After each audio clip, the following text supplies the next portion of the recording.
It was the same last Sunday, the demonstration. Father hanging out with a girlfriend, whole life centered around sex life. Mother completely confused. They are both divorced. Completely mess. But they have so many things to say. So many things to say. So of course in such situation you can only smile and go, wish you good luck. What can I do? Actually, I shouldn't say that, but my secret desire would be get messed up even faster. You have my blessing. Because maybe when you get messed up faster, maybe you get the point, there is something really wrong here. I should do something about it. We don't wish any bad things to people, but they will happen when they are outside of the jurisdiction of the Shastra. But they have so many things to say. Until I had to point out that actually this is an information meeting. We're just informing people about Krishna consciousness. They're not discussing on equal terms. Sorry. Oh, yeah, okay. I'm not eager to hear from anybody who just had sex life, 2 hours ago, with who knows who. Forget it. Why should I do that? I'm already hearing from my spiritual master. I'm not supposed to bow down to somebody and listen carefully. Yes, can you please tell us what you do? Oh yeah, you see, this is not so nice what you are saying, but it could be considered yes. No. Prabhupada's preaching line was very different. Prabhupada was very, very uncompromising. He even said, we are not going to listen from anybody who is just about to die. There are so many men writing books and speaking, finished. Politicians are good at this. Always coming up and, in the name of the nation, follow him. Out, next one. It's like a puppet show. Another one coming, and then finished. Another one, talking simply what he thinks, what he feels. It's like you pointed out to that gentleman last Sunday. How many times you saying, I think? I think, in my opinion, I believe. Prabhupada said, when you start like this, you don't have to continue. You can close it right away now. Why? You don't have to be even wrong, but it's going to change. What you think is changing. What you feel is changing. Even what you want, it's changing. But we are speaking something about which is not changing. Permanent. That's knowledge. 1 and 1 is 2. No discussion. It's permanent. It's facts. And we can demonstrate how it's not going to change. We don't have to believe anything. We are presenting simple facts. Facts we can even perceive empirically. With our own eyes we can see, I'm going to die.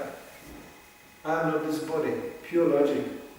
It's not a question of I believe I'm not this body or I don't believe. This is plain, straight fact. So, this is actually our preaching one. And we can see, so that's the lesson we can learn here from Chitraketu. When it comes to our being personally attacked, we should not. When it comes to other devotee being attacked, we should immediately voice our disagreement. Even instantly. Shastra is very uncompromising at this point. Or when Krishna gets offended. Instantly, we don't agree. This is also preaching. Not that you tolerate another devotee being slandered and being offended. This is what I noticed lately here. This absolutely tamasic ignorance to tolerate offenses to such a degree and not voicing one word of disagreement. At least of those who are involved. Those who are not involved, that's another thing. This is senor part of the offense. Immediately, same reaction. Go to hell. You say, I'm chanting 100 rounds a day. Go to hell. This is Vaishnava aparat in the most grossest degree. But it was done out of stupidity. It doesn't matter. It's like children. It doesn't matter when they play ignorantly with the matches or when they make it conscious. It doesn't matter. The house gets on fire and the child burns. So this is something one should know. This is what Shastra is meant for, to open our eyes and we should perceive things with knowledge. Here, this offense, you could say, to Chitraketu is dealt with mildly. First of all, we are dealing with Durga, and second of all, it's part of a lila, which leads to another lila, which leads to another lila. That's Bhagavata. But, but when it comes to a devotee being offended, one should be very careful.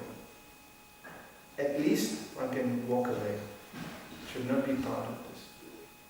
If you cannot defeat that offender in argument and logic because he's too stupid, which is most of the time the case in Kali Yuga, if you cannot stop him physically doing what he's doing, then walk out. Just, not supposed to be part of this. So one should be very, very careful with that. Otherwise, one will be involved. And you can see whenever this festival of offenses starts, for one reason or another, everybody gets disturbed and depressed and disturbed in his service. So the service is a protection. They're not supposed also to participate in things. Actually, the more older you grow, the more you understand that even this is wrong. If you cannot change it, then walk away. What can you do? At least you're not part of it. That's a point being made. Yes. You don't have to be part of it. But if you cannot change it, it's like Prabhupada, typical example. How much he tried to preach on behalf of the movement he was initiated in. Even all the way coming to the West, he tried to open a branch of the Gaudiya Math. No cooperation, just, institutionally spoken, impossible. Because the institution was actually in pieces. So Prabhupada still tried to relate to it like it is something to work with, when it proved not possible. So he started his society, which he considered still to be part, and it is actually part. Philosophically spoken, we are part of the Gaudiya Vaishnava Sampradaya, certainly. So, but Prabhupada had to start on his own. There was no help, no assistance, no cooperation. Like he was called to cooperate, but Prabhupada said, yes, but you have to also cooperate with me. Cooperation is a two-way thing, it's not a one-way thing. I would say something really controversial. There's always this pathetic call.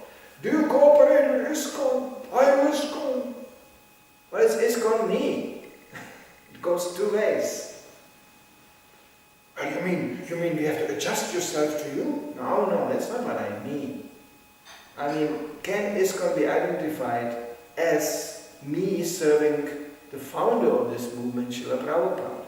Please, I want to serve Srila Prabhupada. Is it possible under the name of ISKCON? I could still say boldly, yes, it is possible. Difficult sometimes, difficult. Because there are so many idiots in this movement. Hey, I'm getting recorded. But not impossible. Because there are also wonderful devotees in this movement. So you have to find the wonderful ones. For that, little brain is required. You will never, and you never hear me when I preach. You surrender unconditionally. Don't think, don't even consider it. Become us. Who is not with us is against us. That's fascistic preaching, Essentially, it's true in a spiritual sense.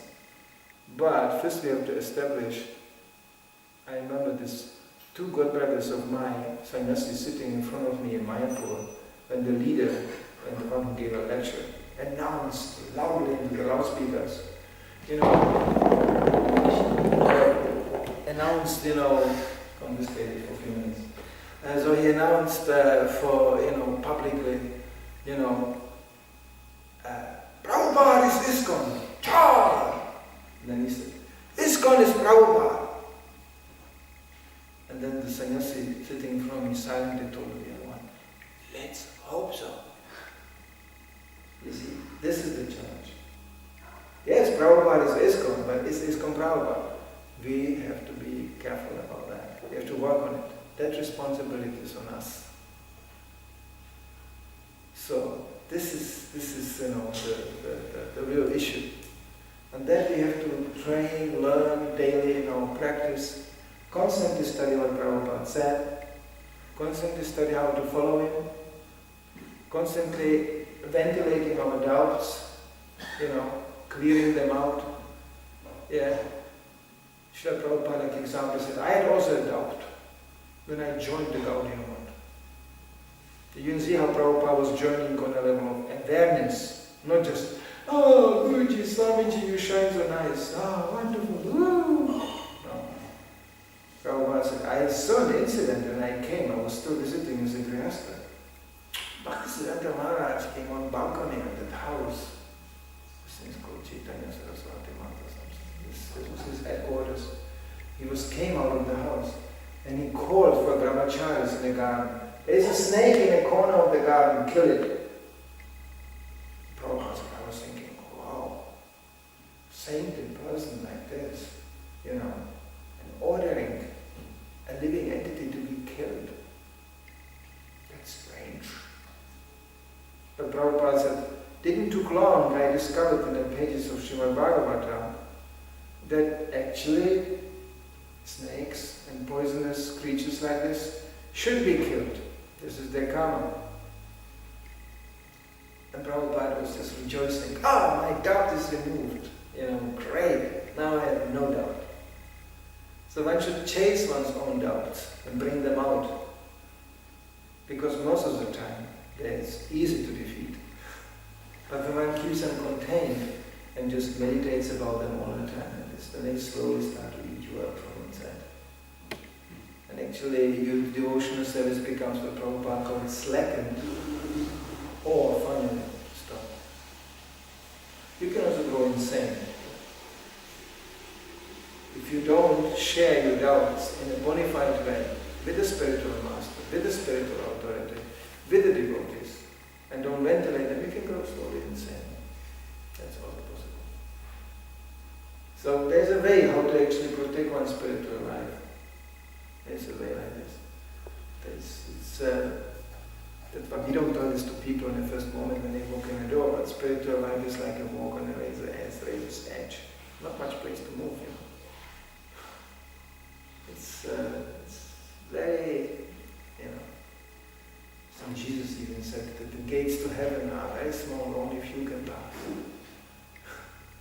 That's the all-embracing, merciful Jesus. So, you have to be careful. There's some comments to this? Yeah? I was wondering about this incident we had Sunday. This guy, he came like half a year ago, and he was also there for one Bhakti Riksha.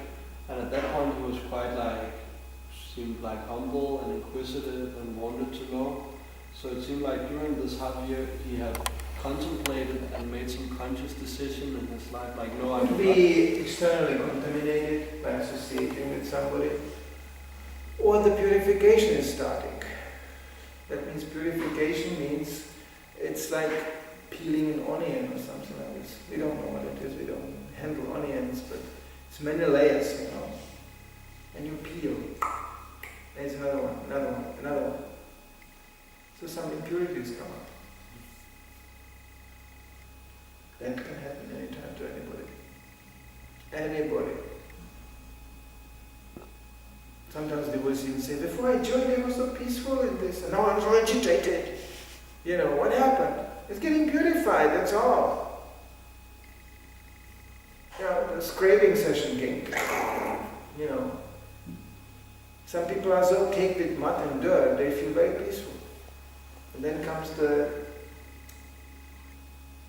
renovation time. Or I can give you a good example from construction field, which I'm involved sometimes with. You see an apartment, you come in.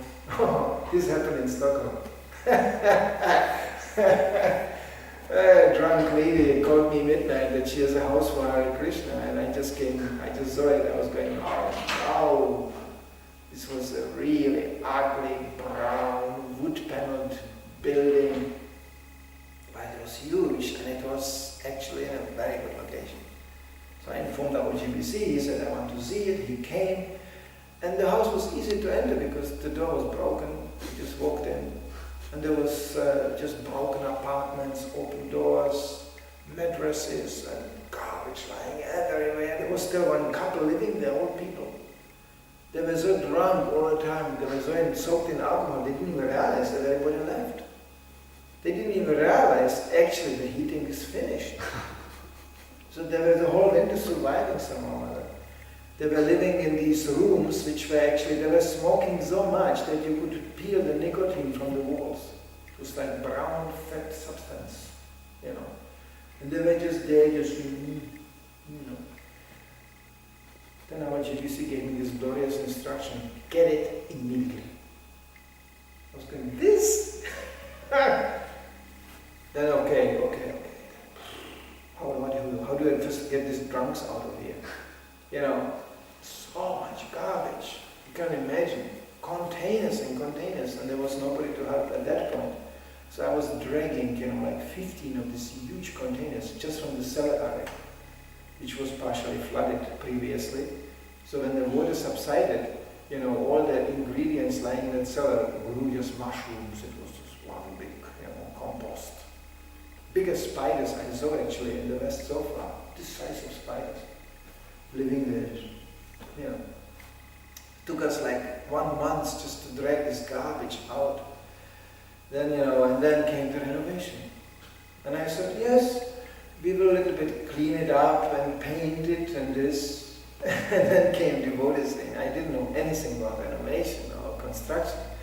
And they just said, oh, I remember one devotee, he put a knife out, big knife, and he stuck it into a wooden beam on the loft. And the knife just practically went through, you know. It was completely rotten. He said, oh, that's going to be a good one. And then it started. First, the construction looked like demolition. You know, anything rotten went out. So there was nothing left. At the end, there was no apartments left. There was no doors. There was no even windows. Nothing. It was just a hollow shell, you know, like this. You could stand on the top of the roof and look down the inner cellar. There was just empty. So it's first to look like you are not renovating a house, you are demolishing a house. But that was part of the renovation. So it actually became a completely new house. It took almost 2 years before the house got renovated. So spiritual life is a little bit like that. First the mold comes out, and then the dirt comes out, and then the garbage comes out, and it all comes out. And you chant, and then you this, and then you realize, oh no, these molds are conditioning me, and that's how I'm in trouble. It all comes out. So it looks sometimes very disturbing. And it never stops, the process never stops. There is always a new challenge coming up. You know, Prabhupada was full of challenges. Devotees became happy. I'm chanting Hare Krishna, it's very nice, and we are preaching, that's very nice. Prabhupada said, yes, that's very nice, and now I'm dying and you all become Guru. It was shock. Or he said, you take sannyas. Shock. Me, sannyasi? How? Me, Guru? How? And suddenly, you know, you joined 6 years ago, 7 years ago, and you sit on the Vyasasana and they are telling you, everybody, that you are the intimate assistant of the gopis, and they offer Vyasa Puja to you, and you sit there just whoa, 6 years ago you were smoking some ganja somewhere in the bushes, and now they tell you you are a pure devotee. It's only possible to sustain and survive such a challenge when you constantly remember that you are the servant of the pure devotee. And on his behalf you can take these challenges. You know, you can see this footage, you can see the faces of the gurus when they joined, you know. Just full of prasadam, and then few years down the line you are just, you know, these divine grace, you sit there. People surrendering their lives to you. This is not an enjoyable feeling. Because you are completely irresponsible. That you can only sustain such a challenge when you are entirely devoted to you are protected by your spiritual life. So this is progress. We are constantly challenged to come up to situations which we actually never faced before, and it never stops. So some people say, no, I want to have to stop. Except for they leave. Or GBC previously used to call stuck on the ceiling. They just create some bubble. So they just cave in and they try to sustain their spiritual life in that bubble. They don't want to take any other challenge, they don't want this. But it doesn't work like this. In Krishna consciousness, if you don't take the challenge and don't move on, then you automatically go back. You start to glide back in. That makes Krishna consciousness a little bit demanding.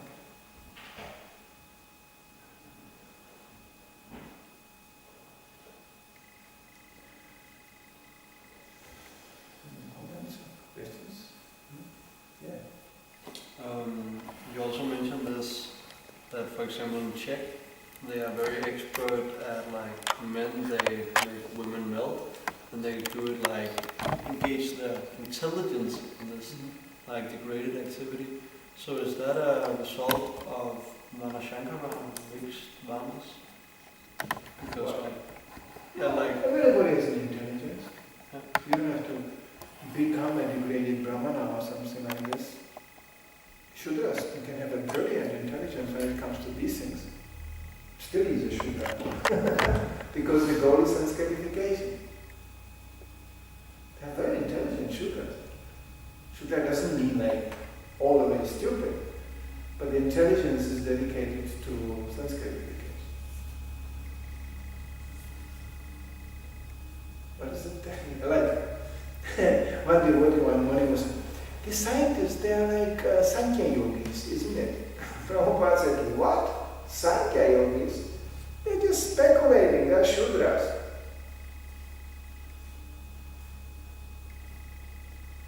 Yeah. Birds can have a perfect intelligence to build a nest. You try to build a nest like this, you cannot do that. Birds know how to do that. From nothing. So that's all. Intelligence is always there.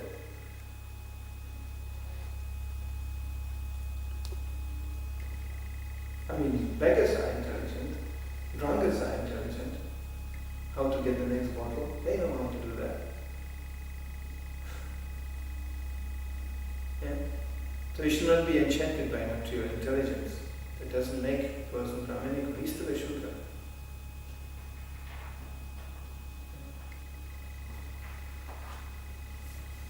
Yeah. Prabhupada ki. Yeah.